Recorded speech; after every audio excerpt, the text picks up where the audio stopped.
চলো আজ তোমাদেরকে বলি চারভিকের লাঞ্চের খাবার মাঝে সাঝে আমরা কিভাবে বানাই। প্রতিদিন যদিও একই রকম ভাবে হয় না, সেই জন্যই কথাটা বললাম মাঝে সাঝে। আজকে চারভিক কি দিয়ে খাচ্ছে জানো তোমরা? আজকে চারভিক খাচ্ছে ভাত, ডাল, মানে চাল ডাল, তার সাথে একটা মিষ্টি আলু, কুমড়ো। আর কি দিয়েছি বাবা, তুমি জানো তুমি কি দিয়ে খাচ্ছ?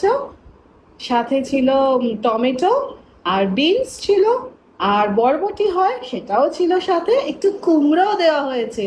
সব দিয়ে একসাথে খিচুড়ির মতো প্রথমে ভাতটা রান্না করে নেওয়া হয়, তারপরে তার সাথে কখনো কখনো মাছের ঝোল ইউজ করা হয়, আবার কখনো কখনো শুধু মাছটা ভেজে সেটাকে ব্লেন্ডার, এই ভাতটা ব্লেন্ড করবার সময় মাছটাকে দিয়েও ব্লেন্ড করে দেওয়া হয়।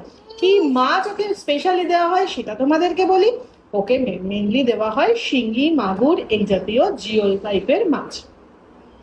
যখন জিওল মাছ না দেওয়া হয় কখনো কখনো আমরা আমাদের যে কাতলা মাছ আসে বাড়িতে, সেই কাতলা মাছও কখনো কখনো দিই, খুবই রেয়ার যদিও, বাট দিই।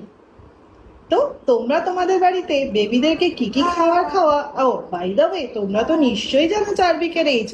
চারভিক কিন্তু এখন 11 মাস প্লাস চলছে, আর 1 মাস পরেই, 1 মাসও নেই, নেক্সট মঙ্গলবার